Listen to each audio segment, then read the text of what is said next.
पहले अपने शिव गुरु के चरणों में प्रणाम करती हूँ, मैया पार्वती के चरणों में प्रणाम करती हूँ, लीलम दीदी हरेंद्र भैया के चरणों में प्रणाम करती हूँ, सभी गुरु भाई गुरु बहन के चरणों में प्रणाम करती हूँ, माता पिता के चरणों में प्रणाम करती हूँ। मेरे प्रणाम को स्वीकार कीजिए। गुरु भाई गुरु बहना एक कथा सुनाने जा रही हूँ, कृपा करके कथा के ध्यान से सुनिएगा। ध्यान से सुनने से ज्ञान मिलता है, आधी अधूरी कथा नहीं सुनना चाहिए क्योंकि शिव गुरु को अपमान होता है।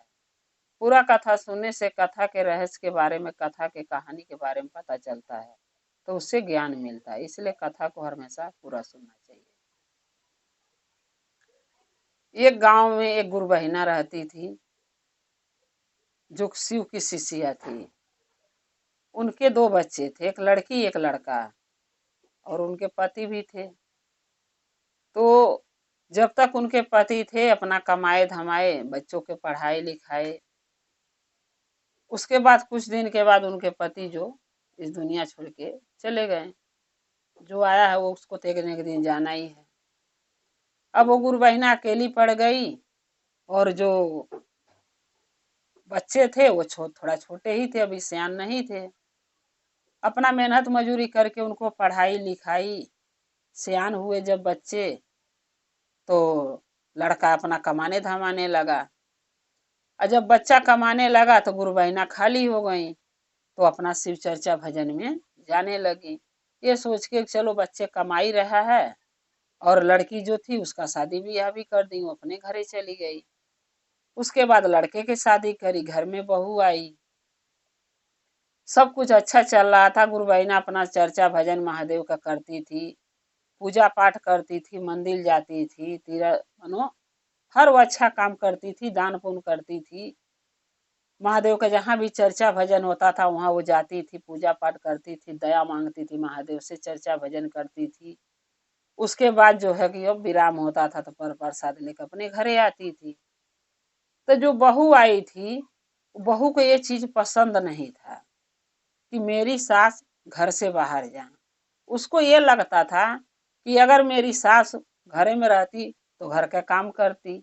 अब ये जो है कि नहा धो के पूजा पाठ करके और चर्चा भजन में चली जाती हैं, और घर का काम मेरे ऊपर सारा हो जाता है। तो गुरु बहिना कोई भी शादी ब्याह बाल बच्चे करता है तो ये सोच के थोड़ी ना करता कि बहू आ जाएगी तो मैं खाना बनाऊंगी, बर्तन मांजूंगी। सब ये सोच के करते हैं, हर माँ यही सोच के करती है कि बहू आएगी, 2 रोटी बनाएगी, खाएगी, खिलाएगी, हमें भी देगी।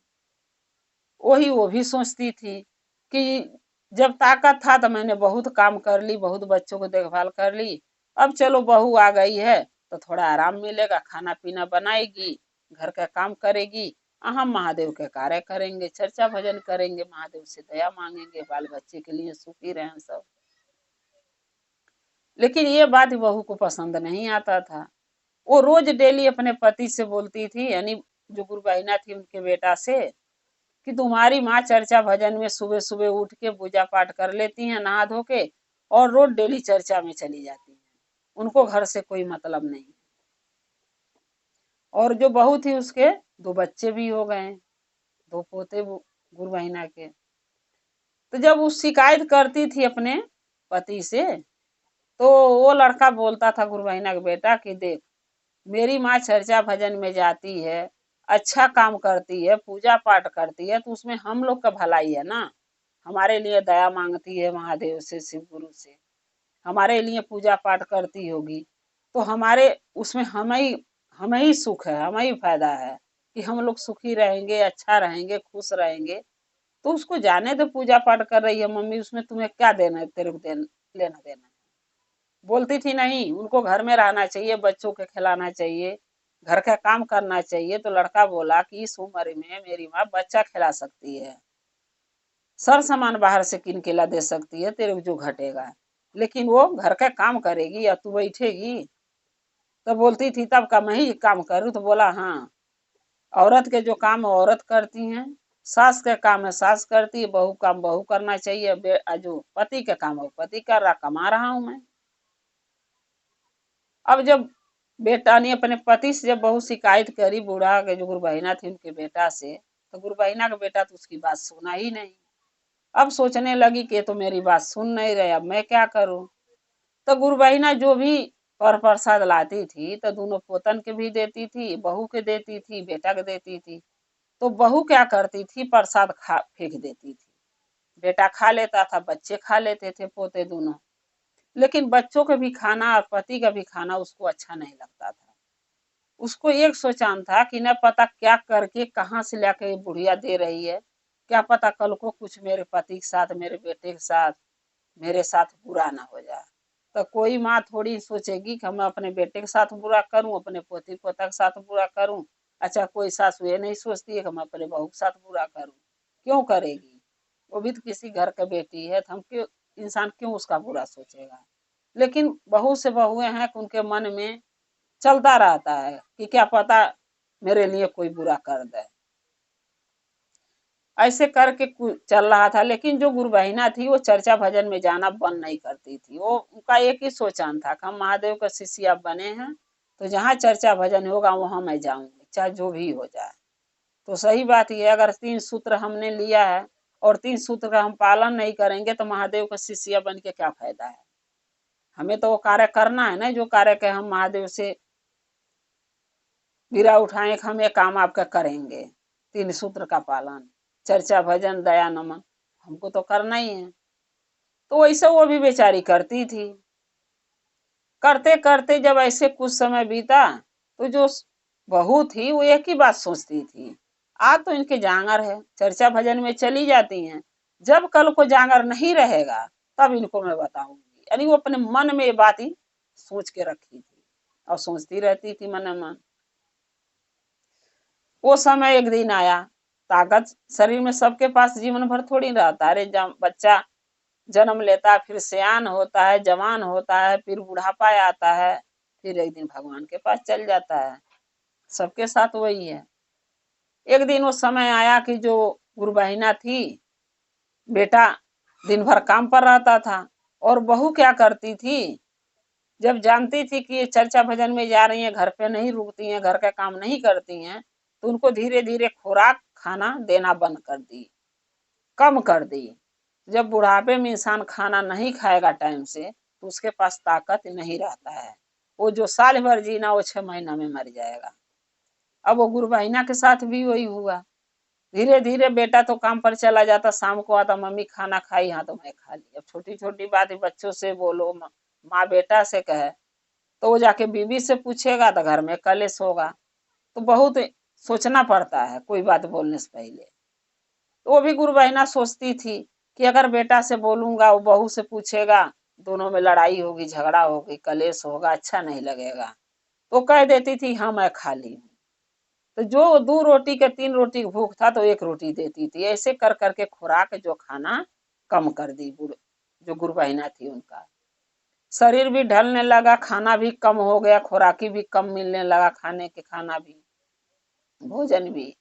अब धीरे धीरे गुरबहिना जो है एकदम शरीर से लाचार हो गई, यानी एकदम दुबली पतली कमजोर हो गई। जब इंसान कमजोर हो जाएगा तो शरीर में 10 किस्म की बीमारी पकड़ेगा, और जब ताकत रहता है तो बीमारी कम रहती है शरीर में। अब वो जब कमजोर हो गई, खाना पीना उनको कम लगी बहू देने, तो उनका तबीयत धीरे धीरे होके लगा खराब। अब जब खराब होने लगा तो उनका चलना फिरना भी बंद हो गया। तबीयत जब खराब हो गया, चलना फिरना बंद हो गया। उनको पहले जो हुआ कि बुखार हुआ, बुखार से जो है कि डॉक्टर को लड़का दिखाया, बोला टाइफाइड हो गया। टाइफाइड के जब ठीक हुआ तो काजे खांसी आने लगा। जब खांसी आने लगा तो बहू डरने लगी। बहू सोची कि बुढ़िया को पहले बुखार था, फिर जांच कराए तो टाइफाइड निकल गया, वो ठीक हुआ तो खांसी पकड़ लिया। अब लग रहा कि बुढ़िया की तबीयत ज्यादा खराब है। अगर हमारे बच्चे, हमारे पति, हम उसके पास जाएंगे तो हमको बीमारी लग सकती है। तो वो अपने पति, अपने बच्चों के यानी दूर रखने लगी अपने साथ से। ये बात बेटा को समझ में नहीं आता था। जब वो जाना चाहता था माँ के पास तो कहती थी नहीं, मैं ले आके खाना दे आऊंगी, मैं पानी दे आऊंगी, आप किस लिए जा रहे हो। तो जाती थी तो दूर से दे देती थी। जब ज्यादा खांसी लगाया ने, जान गई ज्यादा तबीयत खराब हो रहा, तो एक दिन जो है गुरु बहिना की बहू अपने पति से बोली कि तुम्हारी माँ की तबीयत ज्यादा खराब है और इनको सबके साथ रहना अच्छा नहीं है, इनको एक कमरे में रख दो। वो बोला क्यों? आता खांसी आ रहा है, कभी बुखार लगता, कभी टाइफाइड हो जाता, कभी कुछ हो जाता है, कल को कुछ हो गया तो इनके साथ जो हम लोग रहेंगे तो हम लोग के भी वो बीमारी लग जाएगी। तो गुरु बहिना का बेटा बोला कि देख, बीमारी भगवान का देनी है, किसी को भी हो सकता है। आज मेरी माँ का तबीयत खराब है, कल तेरा होगा, परसों मेरा भी हो जाएगा, कोई भरोसा थोड़ी ना है। रहने दे, सबके साथ रहती है, तनी बच्चे के साथ रहती है तो उसका मन भी लगता है। और अकेले कमरे में उसको कर दूंगा तो कैसे जिएगी? बोली नहीं, फिर अपने बच्चों को लेके मैं मैके चली जाती हूँ, तुम अपनी माँ के देखना। बोला ठीक है जो। अब एक दिन जब मैके जाने लगी तो सोचने लगा लड़का ने, गुरु बहिना का बेटा, कि चली जाएगी तो इसमें सबकी बेइज्जती है। माँ कहेगी कि मेरी वजह से बहू चली गई, मैं सोचूंगा कि हम उसकी बात ही नहीं माना तो चली गई, और गांव गाड़ा सोचेंगे कि बीबी का कोई इज्जत ही नहीं करता था इसलिए चली गई है। मैके में जाएगी तो वहां भी उसके भाई भौजाई है, ताना बोली मारेंगे। तो वो सोचा कि अब मैं करूं तो क्या करूं, धमकी दे रही है जाने का नहीं। अरे माँ को एक कमरे में रहने कह रही है, एक कमरे में रख दो, अलग रहेंगी। अगर माँ को खाना पीना की जरूरत पड़ेगा, पानी के, दवाई के, कुछ चीज की जरूरत पड़ेगी, क्रियाक्रम की जरूरत पड़ेगा, तो मेरी माँ कैसे बुलाएगी? उसका सुनेगा कौन? मैं तो दिन भर रहता नहीं हूँ, ये बाहर रहेगी, मेरी माँ अंदर रहेगी, उसका देखभाल कौन करेगा? सोचते सोचते फिर अपनी माँ के पास हो गया, गुरु बहिना के पास। गुरु बहिना बोली बेटा क्यों इतना परेशान दिख रहे? बोला मम्मी ऐसे ऐसी तेरी बहू कह रही है कि तेरे को एक कमरे में बंद कर देना चाहिए, तेरी तबीयत खराब रहता है, तेरे बीमारी उसको लग सक जाएगा। मैं क्या करूं? मैं तुझे अपने से अलग नहीं कर सकता, बच्चों से दूर नहीं कर सकता, और नहीं करूंगा तो मुझे धमकी दे रही है कि मैं मैके चली जाऊंगी। मैं करूं तो क्या करूं? और चली जाएगी, सबकी बेइज्जती है इसमें। ज्यादा करके लोग तुझे यहाँ में अंगुरी उठाएंगे कि पति और सास के कारण चली गई घर छोड़ के, यही लोग कुछ बोले होंगे। क्या मैं करूं? तब गुरु बहिना बोली बेटा जैसे वो कह रही है वैसे तुम करो, हमारा चिंता मत करो, हमारा चिंता तो महादेव करेंगे, देव को देव महादेव, जिनके मैं शरण में हूँ और जिनका मैं पूजा भक्ति करती थी और कर रही हूँ, वो हमारा देखभाल करेंगे। हमारी चिंता तुम लोग मत करो, जो बहू कह रही वो सुनो। बेटा ने क्या किया, एक रूम, एक कमरा माँ को दे दिया, और माँ को उसी में चरपाई बिछा के बिस्तरा लगा के रख दिया, और एक घंटी बांध दिया उस कमरे में, और उस घंटी की डोरी बाहर वो सारा जो बरामदा होता है गांव में, वो बरामदा में ले जाके दरवाजे में बांध दिया। और एक डोरी बांध के जो है अपनी माँ को दे दिया, लड़का गुरु बहिना को। बोला माँ अगर तेरे को भूख लगे, प्यास लगे, दवाई के टाइम हो जा, तो मैं तो घरे दिन भर नहीं रहता हूँ, मेरे बच्चे हैं वो भी स्कूल जाते हैं, तेरे पोती पोता। अगर बहू तेरी रहती है, जब कोई चीज की जरूरत पड़े तो ये डोरी हिला देना तो घंटी बज जाएगी, और जब घंटी बजेगी तो वो आके तेरे को जो चाहिए मांगेगी तो देगी। अब गुरु बहिना बोली ठीक है बेटा। अब वो भी सोची कि चलो जो बेटा किया वो अच्छा ही किया मेरे लिए। अब ऐसे ही कुछ दिन चलता रहा। एक दिन क्या हुआ कि जो गुरु बहिना का बेटा था वो रिश्तेदारी में चला गया, दिन भर तो ड्यूटी रहता था, शाम को आता था तो माँ से पूछता था। तो बीबी थोड़ा डरती थी कि अगर सास को दिन भर खाना पीना नहीं देंगे, नहीं पूछेंगे, घंटी बजाएंगी, नहीं जाऊंगी, तो ये मेरी शिकायत मेरे पति से कर देगी। तो जब तक बेटा जब काम दिन भर करने जाता था बाहर, शाम को घरे आता था, तब तक तो देखभाल थोड़ा बहुत तो करती थी सास का। लेकिन एक दिन जो था, अपने पति को अपने मैके भेज दी गुरु बहिना की बहू ने। बोली कि ढेर दिन हो गया मेरे मैके गए तुम्हें, और मेरी माँ का फोन आया था, और माँ बोलाई है कि बाबू को तो नहीं भेज देना, तो जाओ ना मिल आओ, ढेर दिन हो गया। अब वो लड़का को क्या पता कि क्यों भेज रही है। उसको भेज दी, वो बेचारा ससुराल चला गया, सास से मिलने बुलाई थी काजे। और ये क्या करी कि दिन भर बुढ़िया का दरवाजा बंद कर दी, कुंडी लगा दी, और बुढ़िया घंटी बजाते रह गई, बजाते रह गई, और बच्चे स्कूल हैं, ये सुनी लेकिन गई नहीं। अब बुढ़िया दिन भर जो है प्यासे भूखे छपटिया रही थी। सुबह तो बेटा खिला के गया था, और बेटा जो है रात में काफी आया। अब बेचारी बुढ़िया दिन भर छपटिया छपटिया घंटी बजाई, कोई सुना नहीं। जब शाम को 4-5 बजे बच्चे स्कूल से आए, तो पोता जो था बड़ा वाला, फिर बुढ़िया घंटी बजाई, तो पोता बड़ा वाला सुना आवाज। वो सुन के जो उसकी माँ थी, यानी बूढ़ा जो गुरबहिना थी, उनकी जो बहू थी, वो घर में नहीं थी, मार्केट में थोड़े दूर पर मार्केट, लड़का सब्जी लेने चली गई थी शाम के टाइम में।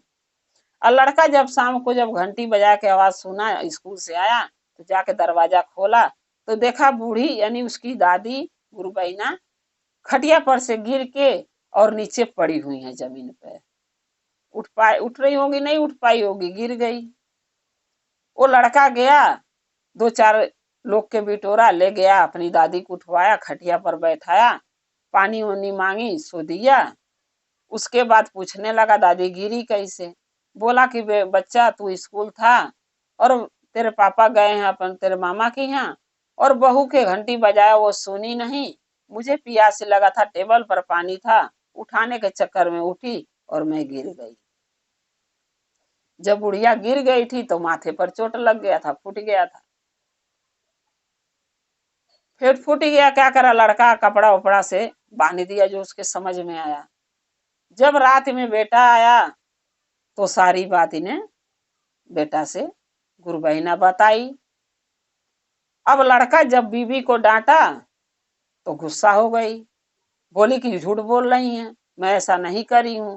तो बोला मैं नहीं देखा, तू नहीं देखी, ये बच्चा उठाया, ये मेरा ही तेरा बेटा है ना, ये बताया है ना कि मेरी दादी गिरी थी, तू दिन भर थी कहाँ कि जो मेरी माँ घंटी बजाने पर भी तू नहीं सुनी। कह रही है नहीं, ये घंटी बजाई नहीं। तो भाई जब मना कर देगी तो उसके साथ तो कोई कुछ कर ही नहीं सकता, झूठ बोलने के तो कोई अंत नहीं होता मनाई के। लड़का बोला चल कोई बात नहीं, लेकिन आज के दिन से जब तक मेरी माँ रहेगी मैं कहीं नहीं जाऊंगा, अब काम भी नहीं करूंगा, जब तक मेरी माँ अब जिएगी, जितना दिन की भी मेहमान है उसका सेवा करूंगा। एक दिन क्या हुआ कि समय वो आ गया कि जो गुरबहिना के लास्ट समय चलने लगा। शिव गुरु से प्रार्थना वो करी कि हे महादेव, हमके आइए अपने शरण में, हमको ले चलिए। अगर कुछ भी अपने जीवन में, अपने भविष्य में अच्छा कर्म करी हूँ, आपका चर्चा भजन करी हूँ, कोई दान पुण्य करी हूँ, आपसे दया मांगी हूँ, तो आप हमके शरण में अपने ले चलिए, क्योंकि मैं अब यहाँ नहीं जीना चाहती हूँ, रहना ही नहीं चाहती। शिव गुरु आए, गुरबहिना उनकी दर्शन पाई। जब गुरबहिना शिव गुरु महादेव का दर्शन महादेव आके दिए थे, उनका दर्शन कर रही थी, इतने में उनका बेटा आ गया। लड़का दरवाजा खोला, सामने अपने महादेव के देखा कि मेरे ये तो शिव गुरु हैं, हमारे मम्मी के शिव गुरु हैं।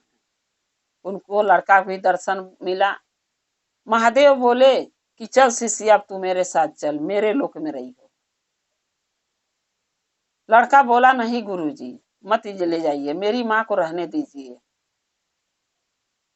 शिव गुरु बोले तेरी माँ जब तक थी, जो तेरे समझ में आए तूने किया, लेकिन तेरी बीवी उनके साथ क्या व्यवहार की, ये कभी सो पूछा उससे। बोला कि शिव गुरु मुझे सब पता है कि मेरी बीवी मेरी माँ को नहीं मानती है, लेकिन मैं तो जहां तक लगा कि अपनी माँ को माना, उनका इज्जत किया, मान सम्मान किया। महादेव बोले ठीक है, लेकिन अब इनका अंत समय आ गया है, अब इसको हमारे साथ जाना ही उचित होगा, क्योंकि जब इंसान के आखिरी समय आ जाएगा तो कोई उसको रोक नहीं सकता। अब जो गुरबहिना थी शिव गुरु महादेव के साथ शिवलोक में चली गई, विराजमान हो गई, वहां उनको स्थान मिल गया। और जब गुरबहिना मर गई, महादेव के शिवलोक में गई, तब जो है एक दिन क्या हुआ, जब हो जाता है ना, इंसान मर जाता है तो लोग जला वला के आते हैं तो घर का साफ सफाई करते हैं। जब लोग लाश उसी लड़का ले गया, जलाया, सजा बजा के जला के जब आया तो बहू लगी घर में सफाई वफाई करने, धोने धाने की। बुढ़िया मर गई, चलो साफ सुथरा घर द्वार कर देते हैं।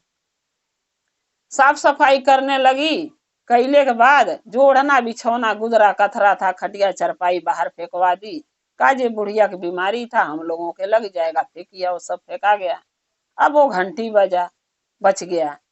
जब घंटी खोलने जा रहे थे, गुरु बहिना का बेटा के बोली अपने पति के कि घंटी खोल दो, अब वो मर गई, क्या काम है इसका, रख दो, कोई आएगा तो बेच ही देंगे कबाड़ी को, पैसे मिल जाएगा, पीतल की घंटी है। तब वो बचवा जो दोनों थे यानी पोती पोता गुरु बहिना का, वो बोलने लगा कि क्या माँ, ये बताओ मम्मी, जब जिस पर मेरी दादी सोती थी उसको तुमने फेंकवा दिया, ओढ़ना बिछौना गुदरा कथरा खटिया सब फेंकवा दी, काजे बीमारी है इसमें। और वो घंटी जो मेरी दादी बजाती थी उसमें कोई बीमारी नहीं था, जो आप कह रहे उसको रख दो, बेच देंगे, तो बेचोगे क्यों, उसको रखना पड़ेगा और उतारो मत, वहीं टंगे रहने दो। वो बच्चा दोनों बोले वहीं टंगने रहने दो, न उतारोगे न बेचोगे, ये घंटी यहीं रहेगा। अब वो जो है गुरु बहिना की बहू लगी कहने बेटा से कि बेटा क्यों यहाँ रहेगा, तेरी दादी तो मर गई, अब इस घंटी का क्या काम है। तो बोला मम्मी नहीं जानती हो, बोली नहीं। बोला पिताजी के लिए तो मैं बुरा नहीं कभी करूंगा, क्योंकि मैं जानता हूँ मेरे पिताजी अपनी माँ को, आप कितनों भी इनको भड़काती थी, कितनों इनको सिखाती थी, लेकिन मेरे पिताजी अपनी माँ की बात, मेरी दादी की बात मानते थे, उनको उनके लिए कभी बुरा नहीं सोचते थे। लेकिन आप मेरी दादी के लिए बुरा सोची हो, आप करी भी हो, मैं देखा हूँ सब। जब मेरी दादी बीमार पड़ गई तो तुम यहाँ घर में रखवा दी कमरे में, काजे घंटी बजाएंगी तो उनको खाना पीना मिलेगा, घंटी बनवा दी। आज ये घंटी बेच दोगी तो कल के जब आप बूढ़े होगी मम्मी और हम लोग जवान होंगे, मेरे हम लोगों की शादी हो जाएगी, हमारी बहुएं आ जाएंगी, तो आपकी तबीयत खराब होगा, तो आपको भी तीसरी रूम में हम ले आकर रखेंगे और आपके भी घंटी बजाना पड़ेगा, डोरी बांध के थमा दूंगा, घंटी बजाना, तो मेरी बीवी खाना देगी, पानी देगी, मेरे भी बच्चे आके आपके हालचाल पूछेंगे, तो ये घंटी काम देगा ना फिर आगे चल के, आपका जब बुढ़ापा आएगा तो, जब हम सयान हो जाएंगे, जवान। तो बोली नहीं बेटा, तुम हमारे साथ ऐसा क्यों करोगे। तो बताइए गुरु बहिना, हम अपने बुजुर्गों के साथ बुरा कर सकते अपने सास के साथ, लेकिन अगर वही पोता हमार सोचता है कि हम अपनी माँ के साथ कल ऐसा करूंगा, तो क्या वो गलत सोचता है, नहीं, वो अच्छा सोचता है, क्योंकि जैसा करोगे वैसा ही पाओगे। कहते हैं ना, अगर खेत में धान गेहूं बोओगे तो धान गेहूं ही काटोगे, अगर बबूर के पेड़ लगाओगे तो कांटे ही पाओगे, उसमें धान गेहूं नहीं उपजेगा, बबूर उपजेगा, वो भी कांटा वाला। तो कांटा बोओगे तो कांटा ही पाओगे, और धान गेहूं आदमी अच्छा फसल बोओगे तो अच्छा पाओगे, काटोगे। तो जब तुम करी अपनी सास के साथ तो अच्छा लगा, और वही बात बेटा बोल दिया कि घंटी रहने दो, कल को बूढ़े हो गए तो हम भी, आप घंटी बजाओगे तो आपको खाना मिलेगा, दवाई मिलेगा, पानी मिलेगा, हमारी बीवी भी ले आके देगी, तो तुम्हें तकलीफ लगा होने का, जो मेरा बेटा है, मैं जन्म दी हूँ, दुख तकलीफ सही हूँ, अब मेरे साथ ऐसा क्यों करेगा। तो क्या वो गुरु बहिना नहीं सही थी, दुख तकलीफ अपने बेटे के जन्म वो नहीं दी थी, वो नहीं पोस पाल के बड़ा करी थी, वो नहीं जवान करी थी, वो भी करी थी, वो भी अच्छे उम्मीद से कि मेरा बेटा जब सियान होगा, बहू आएगी तो मुझे सुख मिलेगा। अब बहू आके जब दुख देती है तो वो महतारी के तो दुख का कोई अंत नहीं रहता है। तो इसीलिए कहते हैं गुरु भाई गुरु बहिना कि अच्छा कर्म करोगे तो अच्छा पाओगे, बुरा कर्म करोगे तो बुरा होगा। तो काहे न हम अच्छा कर्म करें, महादेव का शिष्य शिष्या बन के चर्चा भजन करें, जिसके वजह से बुद्धि ज्ञान मिले। लोग चर्चा भजन में लोग जाता है तो बुद्धि ज्ञान जरूर मिलता है कि अपने सास के साथ, अपने बूढ़ों के साथ, बुजुर्गों के साथ ऐसा नहीं करना चाहिए, माँ बाप के साथ। लेकिन जब चर्चा भजन में इंसान नहीं जाता है तो उसको ज्ञान नहीं मिलता है, क्योंकि ज्ञान भी मिलता है वहीं जहाँ ज्ञान पाया जाता है, यानी महादेव के दरबार में, यानी महादेव के भक्ति में। पूजा पाठ में, चर्चा भजन में, कथा वार्ता में ज्ञान मिलता है, घरे बैठ के नहीं मिलता है। और जब ज्ञान हमको मिल जाता है तो हम बुरा काम नहीं करेंगे, अच्छा ही काम करेंगे, ये सोच के कि हम बुरा करेंगे तो हमारे साथ भी बुरा होगा। ये सोच के इंसान अच्छा कर्म करता है, अच्छा काम करता है, पुण्य करता है, दान करता है। तो गुरु भाई गुरु बहना, ये मेरा जो मैं कथा कही हूँ कैसा लगा कमेंट में लिख के जरूर भेजिएगा, और चैनल को सब्सक्राइब कर लीजिए। जो भी मैं वीडियो डालती हूँ आपके पास पहुंचती रहे। आप हमारे ऐसे ही चर्चा को देखते रहें, कथा को देखते रहें, अपना प्यार हमें देते रहें, और आपका हमारा ऐसे रिश्ता शिव परिवार से जुड़ा रहे। हर हर महादेव, घर घर महादेव। महादेव का दया और कृपा सभी गुरु भाई गुरु बहना पर सदा बना रहे। सदा शिव गुरु आप लोग के साथ रहे। जय शिव गुरु।